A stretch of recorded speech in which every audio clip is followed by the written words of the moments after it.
اعوذ باللہ من الشیطان الرجیم بسم اللہ الرحمن الرحیم اللہم صلی علی سیدنا و مولانا محمد علی آلہ و صحابہ وبارک وسلم وصلی علیہ۔ السلام علیکم ناظرین، پروگرام عالم آن لائن کے ساتھ عامر لیاقت حسین حاضر خدمت ہے۔ معراج النبی صلی اللہ علیہ وآلہ وسلم کی پرنور گھڑیاں ہیں۔ امام الانبیاء سید المرسلین صلی اللہ علیہ وآلہ وسلم بیت المقدس میں پہنچے۔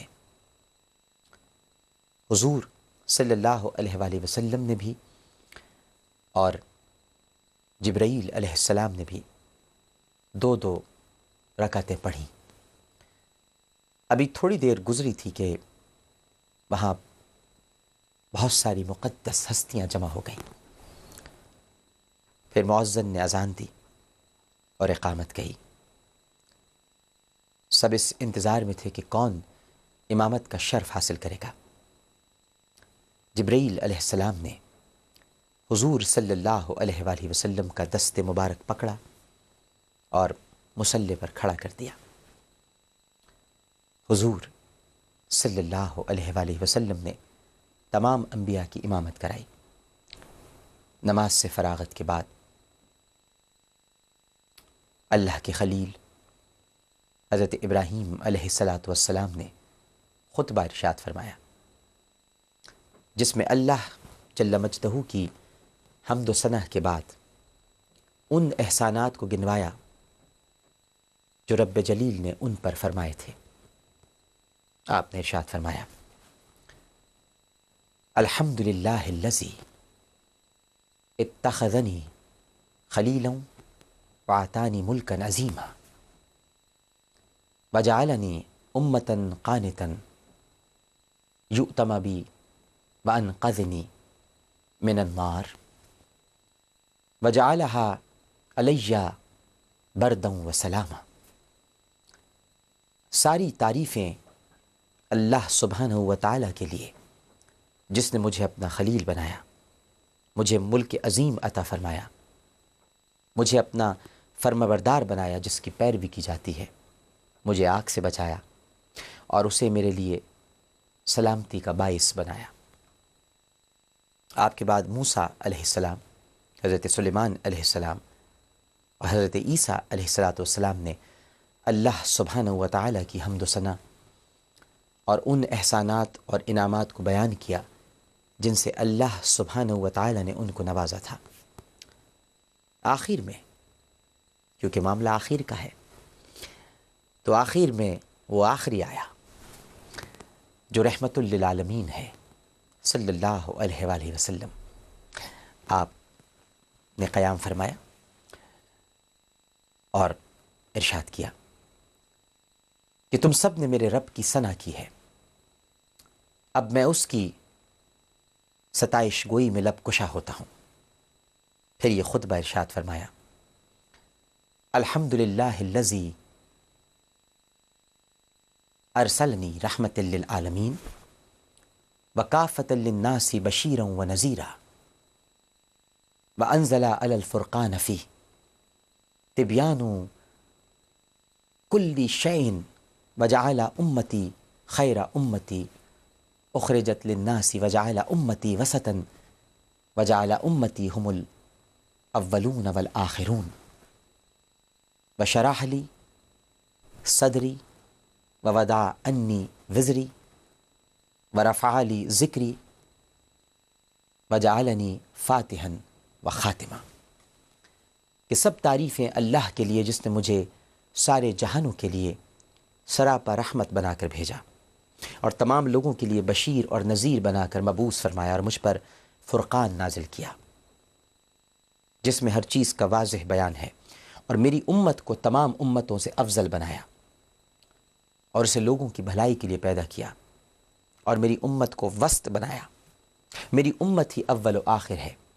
مجھے شرح صدر کی نعمت سے نوازا، الم نشرح لک صدرک، میرا بوجھ مجھ سے اٹھا لیا، میرے ذکر کو میرے لیے بلند فرمایا اور مجھے فاتح اور خاتم بنایا۔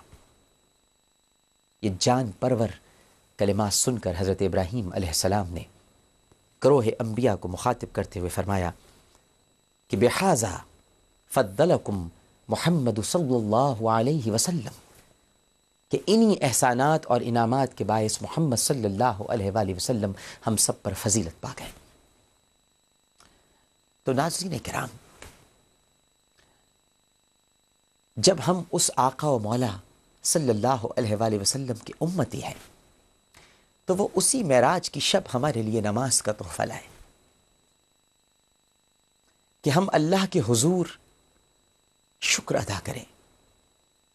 شکر اس بات کا کہ اس کے بندے ہیں، شکر اس بات کا کہ وہ ہمارا خالق ہے، شکر اس بات کا کہ وہ ہمارا مالک ہے، شکر اس بات کا کہ وہ ہمارا رازق ہے، شکر اس بات کا کہ وہ ہمیں عزت دیتا ہے، شہرت دیتا ہے، نام دیتا ہے، اولاد دیتا ہے، ماں باپ دیتا ہے، دنیا کی ساری نعمتوں سے نوازتا ہے، اور شکر اس بات کا کہ وہ نبی کریم صلی اللہ علیہ وآلہ وسلم کا بھی رب ہے جو ہمارے شافع محشر ہے۔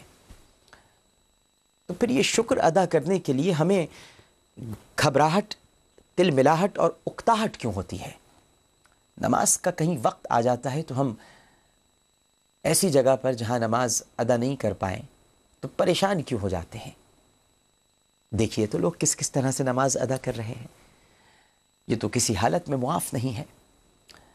سڑک پر اگر نماز کا وقت آ گیا اور ایک اجتماع موجود ہے، لوگ موجود ہیں، کوئی ایونٹ نہیں ہے کہ ضروری ہے کہ کوئی ایونٹ ہو، لیکن اجتماع ہے، سب لوگ وہاں پر جمع ہو گئے اور سڑک پر نماز کی ادائیگی ہو رہی ہے۔ پھر دیکھیے آپ کہ اگر ٹرین موجود ہے، یعنی ریلوے اسٹیشن ہے، ٹرینوں کا اڈہ ہے، وہاں پر بھی اگر کچھ نمازی موجود ہیں تو ادھر بھی نماز ادا کی جا رہی ہے، ادھر بھی بندگی کا حق ادا کیا جا رہا ہے کہ زندگی آمد برائے بندگی، زندگی بے بندگی شرمندگی۔ اور پھر اس کے بعد اگر آپ دیکھیں تو سڑک پر کچھ ایسے مظاہرین جو کہیں مظاہرہ کر رہے تھے لیکن نماز کا وقت آ گیا تو انہوں نے مظاہرہ چھوڑ دیا اور اللہ کے حضور قیام میں کھڑے ہو گئے ہیں، اور پھر اس کے بعد وہی لوگ سجدے میں چلے گئے ہیں۔ گو کے سامنے پولیس اہلکار گھوڑے پر سوار ہیں لیکن وہ سجدے میں چلے گئے۔ اور پھر اس کے بعد ایک ٹیکسی ڈرائیور جو دن بھر ٹیکسی چلاتا تھا، جب اس نے نماز کے وقت کو پایا تو وہاں بھی کوئی عذر کام نہ آیا، اس نے اپنی ٹیکسی روکی اور اللہ کے حضور سجدے کیے، قیام کیا، رکوع کیا، اور پھر دعا مانگ رہا ہے۔ اگر زلزلہ آ گیا، اگر آزمائش آ گئی، وَلَنَبْلُوَنَّكُمْ بِشَيْءٍ مِّنَ الْخَوْفِ وَالْجُوعِ وَنَقْصٍ مِّنَ الْأَمْوَالِ وَالْأَنفُسِ وَالثَّمَرَاتِ وَبَشِّرِ الصَّابِرِينَ الَّذِينَ إِذَا أَصَابَتْهُمْ مُصِيبَةٌ قَالُوا إِنَّ لِلَّهِ وَإِنَّا إِلَيْهِ رَاجِعُونَ أُولَٰئِكَ عَلَيْهِمْ صَلَوَاتٌ مِّن رَّبِّهِمْ وَرَحْمَةٌ وَأُولَٰئِكَ هُمُ الْمُهْتَدُونَ۔ جہاں آزمائش کی گھڑی آئی وہاں پر بھی اللہ کے بندے آزمائش میں اپنا آپ منوانے میں پیچھے نہ رہے، اور زلزلے کی گھڑیوں میں بھی اللہ کے حضور قیام کے لیے کھڑے ہو گئے۔ اور پھر اگر جہاز میں موجود ہیں تو 4-5 لوگ مل کر جہاز میں ہی اپنی سیٹوں سے اٹھ کر کونے میں ایک جگہ پر جمع ہو کر نماز کی ادائیگی کر رہے ہیں۔ اور پھر عیدگاہ کا منظر ہے، لوگ عیدگاہ میں نماز ادا کرنے جا رہے ہیں، ایک بچہ بھی معصوم سا کھڑا ہوا ہے، وہ دیکھ رہا ہے کیونکہ اس کی تربیت ہو رہی ہے، اسے بھی اسی طرح سے نماز کی ادائیگی کرنی ہے، کیونکہ نماز تو معاف ہی نہیں ہے، یہی تو تحفہ ہے، یہی تو شکر ادا کرنے کی گھڑی ہے۔ اور پھر ایک منظر اور خوبصورت ناظرین، اس سے زیادہ حسین منظر اور کیا ہوگا کہ برفیلے پہاڑ ہیں، اللہ تعالیٰ کے حضور سجدہ بھی کرنا ہے، جہاد بھی کرنا ہے۔ آ گیا عین لڑائی میں اگر وقت نماز تو پھر کیا کریں؟ تو پھر سجدہ کریں۔ دیکھیے کس طرح سے برف کی زمین پر، یخ بستہ زمین پر اللہ کے حضور مومنین کے سر جھکے ہوئے ہیں، اور برف سے رگڑ کر گو کہ احساس انہیں یخپائی کا ہو رہا ہے، لیکن حقیقتاً اظہار اس کی یکتائی کا ہو رہا ہے۔ اور اگر ہم اور خوبصورت منظر دیکھتے ہیں ناظرین تو پھر صحرا کا منظر ہے، محبوب سواری رسول اکرم صلی اللہ علیہ وآلہ وسلم کی اونٹ آپ کو نظر آئے گا، اور وہاں پر 2 سوار ہیں جو صحرا میں اللہ کے حضور سجدہ کر رہے ہیں. یہاں گرم ریت ہے. ابھی تھوڑی دیر پہلے آپ نے ٹھنڈی زمین دیکھی اور یہاں گرم ریت ہے. چاہے سردی ہو یا گرمی ہو، ایمان کی گرمی ختم نہیں ہونی چاہیے. اس کا اظہار بہت ضروری ہے. اور پھر ناظرین کرام، شاپنگ سینٹر ہے تو کیا ہوا، کوئی دکان ہے تو کیا ہوا، کہیں کپڑے بیچ رہے ہیں تو کیا ہوا، یہاں پر بھی اگر نماز کا وقت آ گیا تو اللہ کے حضور سجدے میں جانا ہے. اور پھر ایک اور منظر، سڑک کا منظر. یعنی نماز بار بار ہمیں یہ بتا رہی ہے کہ جب ان کے پاس کوئی عذر نہیں ہے تو پھر ہمارے پاس کوئی عذر کیوں ہے، ہمارے پاس وقت کیوں نہیں ہے. انہیں تو وقت مل رہا ہے. یہ حسین مناظر تو وقت بتا رہے ہیں کہ ان کے پاس وقت ہے نماز کی ادائیگی کا. اور پھر ناظرین کرام، سمندر کا کوئی پل ہے، اگر بیچ سمندر میں نماز پڑھنے کا موقع مل رہا ہے، وقت آ گیا ہے.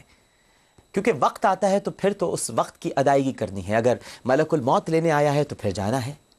لہٰذا اس میں تو کوئی کمی بیشی نہیں ہے. جس چیز کا وقت ہو جاتا ہے ہمیں اس وقت کے تحت اسے ادا کرنا ہے.